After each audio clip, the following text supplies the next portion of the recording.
Sors.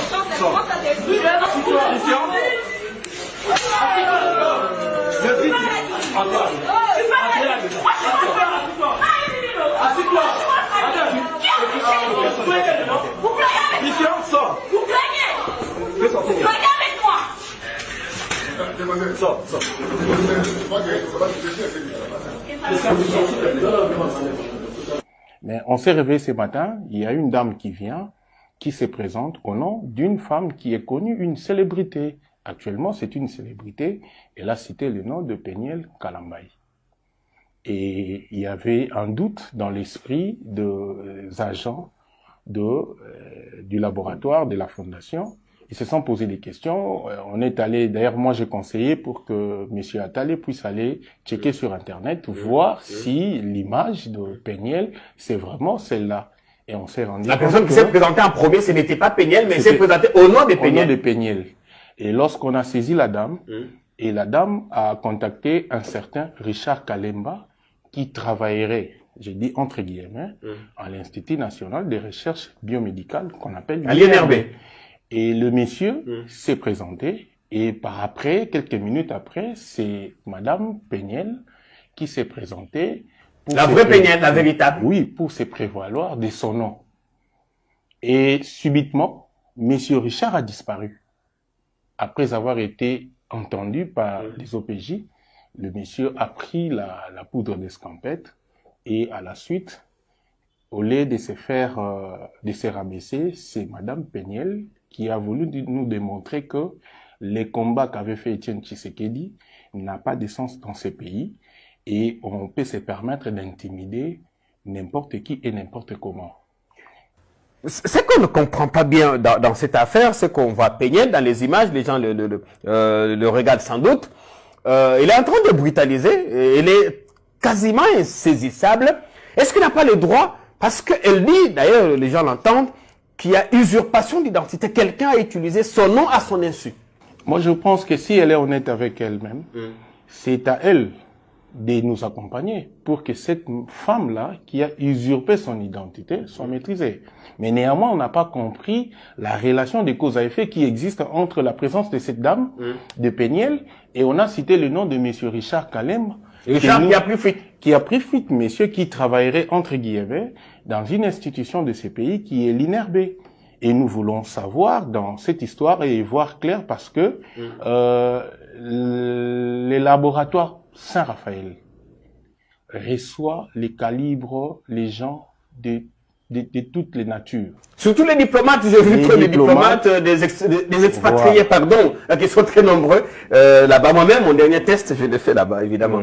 Donc, on ne peut pas accepter, moi étant un expert du gouvernement, que l'image de mon pays, parce que les laboratoires, on cite le nom de Pungwe, mais il faut savoir derrière ça, c'est un contrat de délégation des services.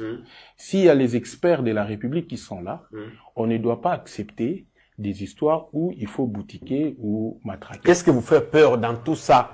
Est-ce que il n'est pas possible? D'abord, je voudrais qu'on s'arrête à l'affaire en cours. Péniel, lui, n'est pas connaître la dame qui s'est présentée en son nom. La dame dit également n'avoir jamais rencontré Péniel, mais les deux ont un ami en commun. Le fameux Richard. Qui est Richard, en fait? Qui est Richard?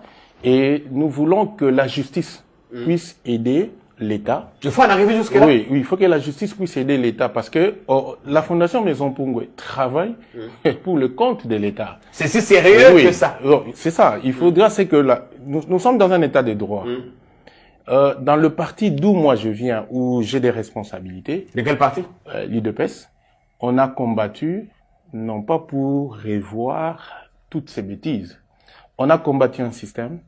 Il faudra que nous puissions évoluer pour que le système soit le plus meilleur possible. Mais le problème de Péniel est où? Parce que c'est quelqu'un d'autre qui s'est présenté en son nom et pas elle.